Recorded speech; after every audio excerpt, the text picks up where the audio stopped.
Welcome to BRK news. నేను ప్రతిభ. ఇప్పటివరకు నా అప్డేట్స్ చూస్తే తమ సమస్యలను పరిష్కరించాలని కోరుతూ 10 రోజులుగా మున్సిపల్ కార్మికులు సమ్మె చేస్తున్నారు. ఉమ్మడి పశ్చిమ గోదావరి జిల్లాలోని అన్ని మున్సిపాలిటీల్లో ఎక్కడికక్కడ చెత్త నిలిచిపోయింది. దీంతో ప్రజలు అనేక ఇబ్బందులు ఎదుర్కొంటున్నారు. దీనిపై మరింత సమాచారం మా ప్రతినిధి బ్రహ్మ అందిస్తారు. ఉమ్మడి పశ్చిమ గోదావరి జిల్లా వ్యాప్తంగా కూడా ఇటు ఎవరైతే మున్సిపల్ కార్మికులకు సంబంధించి పారిశుద్ధ్య కార్మికులు ఉన్నారో వాళ్ళు గత 11 రోజుల బట్టి కూడా ధర్నా చేస్తున్నటువంటి పరిస్థితి. ఇటు ఏదైతే ఉమ్మడి పశ్చిమ గోదావరి జిల్లాలో ఉన్నటువంటి అన్ని మున్సిపాలిటీలు కూడా చెత్తా చెదారం అయితే పేరుకుపోయిన పరిస్థితి. చెత్తా చెదారంతో దుర్గంధమైన వాసనలతో ప్రజలైతే అనేక ఇబ్బందులు పడుతున్నారు. అసలు ఎందుకని వీళ్ళు ధర్నా చేస్తున్నారు, అసలు వీళ్ళ ప్రాబ్లమ్స్ అని తెలుసుకునే ప్రయత్నం చేద్దాం. ప్రస్తుతం మన భీమంలోనూ కొంతమంది పారిశుద్ధ్య కార్మికులు ఉన్నారు. వారిని అడిగి మరింత సమాచారాన్ని తెలుసుకునే ప్రయత్నం చేద్దాం. అమ్మ చెప్పండి, అసలు ఎందుకని మీరు ఈ యొక్క ధర్నా చేస్తున్నారు, అసలు మీ యొక్క డిమాండ్లు ఏంటి? మన జగనన్న గారు ప్రభుత్వంలోకి రాకముందు ఆయన కొన్ని హామీలు ఇచ్చారు. ఆ హామీలు ఏంటంటే అవుట్సోర్సింగ్ కార్పెంటర్ పర్మనెంట్ చేస్తానని, కనీస వేతనం 26,000 ఇస్తానని. అది కనీస వేతనం 26,000 అనేది మన సుప్రీంకోర్టే మనకి ఇచ్చింది. ఆ 26,000 ఇవ్వాలని, లేదంటే మమ్మల్ని పర్మనెంట్ చేయాలని. పర్మనెంట్ చేస్తానని ఖచ్చితంగా ఆయన మాట ఇచ్చారు మాకు సభాముఖంగా, పాదయాత్రలో కూడా. ఆయన ఇచ్చిన మాటలు వారిని నెరవేర్చుకోవాలని మేము మా యొక్క ఏఐటీసీఎల్ అయితే 3 రోజులుగాను, ఇంకా మా అనుబంధ సంస్థ సిఐటియు గత 11 రోజులుగాను చేస్తున్నాము. మా యొక్క కోరికలను మీరు మన్నించి సభాముఖంగా మేము మా మున్సిపల్ కార్మికులు అందరూ మీకు తెలియజేస్తున్నాము. దయచేసి మా యొక్క కోరికలు నెరవేర్చమని జగన్ గారు, వైఎస్ఆర్ యొక్క మన ముఖ్యమంత్రి గారిని కోరుతున్నాం. సార్ మీరు చెప్పండి, అంటే రాష్ట్ర వ్యాప్తంగా కూడా ఈ పారిశుద్ధ్య కార్మికులు ధర్నా చేస్తున్నారు. అసలు ప్రధానమైన డిమాండ్ ఏంటి? అసలు సీఎం గారు ఏమి హామీ ఇచ్చారు, ఎందుకని మీరు అసలు హామీలు నెరవేరలేదని ఎందుకని చేస్తున్నారు?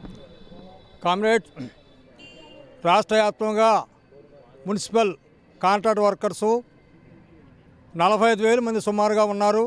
ఈ 45,000 మంది 26వ తారీఖు ఈరోజు 11 రోజులుగా సమ్మె చేస్తున్నారు. ప్రధానమైన సమస్య ఏంటంటే, ముఖ్యమంత్రి గారు జగన్ గారు పాదయాత్ర చేస్తున్నప్పుడు విశాఖపట్నంలో నేను అధికారంలోకి వస్తే ఈ కాంట్రాక్ట్ వర్కర్లందరూ కూడా పర్మనెంట్ చేస్తాను, 1వ తారీఖు జీతాలు ఇప్పిస్తాను, కనీస వేతనం అమలు జరుపుతానని చెప్పి హామీ ఇచ్చారు. ఈ మీరు ఇచ్చిన హామీ ప్రకారంగా మీరు అమలు జరపనని చెప్పేసి ఇవాళ 11 రోజులుగా సమ్మె చేస్తున్నాం. ఏటువంటి పరిస్థితి 3 సార్లు చర్చలకు పిలిచారు, 3 సార్లు కూడా ఫెయిల్ అయినాయి. మేము కోరే కోరికలు గొంతమ్మ కోరికలు కాదు, మీరు ఇచ్చిన హామీని అమలు జరపమని. ఇలాగే వింటే ఉండగా రాష్ట్రం అంతా కూడా గగ్గోలు పెట్టేసి పారిశుద్ధ్యం ఎక్కడికక్కడ క్షీణించి ప్రజలు చాలా ఇబ్బందులు పడతారు. దయవుంచి మీరు పంతాలు పోవద్దు. మా యొక్క మున్సిపల్ కార్మికుల సమస్యలు మీరు దృష్టిలో పెట్టుకోండి. ఎంత తొందరగా మీరు పరిష్కారం చేస్తే అన్ని విధాలుగా ఉపయోగం ఉంటుందని చెప్పేసి ఈ సభాముఖంగా తెలియజేసుకుంటున్నాను. సార్ మీరు చెప్పండి, అంటే ఇప్పటికే 3 దఫాలుగా చర్చలు జరిగినాయి, విఫలమైనాయి. అయితే ఒకవేళ ఇంకోసారి చర్చలు జరిగితే, ఇంకోసారి జరిగినప్పుడు కూడా మీ న్యాయమైన డిమాండ్లు కానీ నెరవేరకపోతే తదుపరి ఉద్యమం ఏ విధంగా చేయబోతున్నారు? తదుపరి ఉద్యోగం నిరాహార దీక్షలు, ఆమరణ నిరాహార దీక్షలు. సమస్య పరిష్కారం చేయకపోతే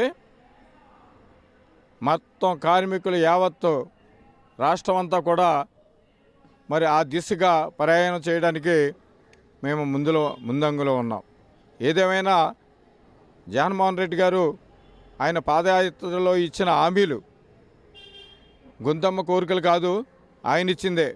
ఫస్ట్ సంతకం కనీస వేతనం 26,000 చేస్తాం, ఆప్కాస్ కార్మికులందరినీ కూడా మేము పర్మనెంట్ చేస్తాం.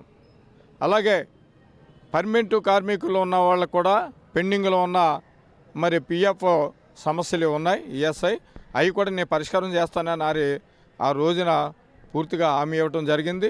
2 దఫాలుగా చర్చలు ఇవ్వడం జరిగింది. ముందుగా 4.5 సంవత్సరాలు పూర్తి కాబోతుంది. ఒక్క సమస్య కూడా ఆయన పరిష్కారం చేయలేదు. ఏదేమైనా మరి పరిష్కారం చేసుకుంటే మంచిది, లేకపోతే మేము నిరవధిక శ్రమ ఉధృతం చేస్తాం. ఆమరణ నిరాహార దీక్షలకే మాత్రం పూర్తిగా పూనుకుంటామని మేము తెలియజేస్తున్నాం. ఇది పరిస్థితి. ఏదైతే జగన్మోహన్ రెడ్డి పాదయాత్ర కావచ్చు, లేకపోతే సీఎం అయిన తర్వాత కనీస వేతనం 26,000 రూపాయలు ఇస్తామని చెప్పడం, అదేవిధంగా 1వ తారీఖునే జీతం ఇస్తానని హామీ ఇచ్చినప్పుడు కూడా నేటి వరకు 4.5 సంవత్సరాలు గడుస్తున్నప్పుడు కూడా ఆ హామీ నెరవేరలేదని చెప్పేసి ఇక్కడ ఉన్నటువంటి పారిశుద్ధ్య కార్మికులు చెప్తున్నారు. అదేవిధంగా తమ యొక్క న్యాయమైన డిమాండ్లుగానే నెరవేర్చిన ఎడల ఆమరణ నిరాహార దీక్షకి దిగుతామని చెప్పేసి ఇక్కడ ఉన్నటువంటి పారిశుద్ధ్య కార్మికులు చెప్తున్నారు. ఇది పరిస్థితి. కెమెరామెన్ రాజుతో బ్రహ్మం, BRK న్యూస్, భీమవరం నుంచి.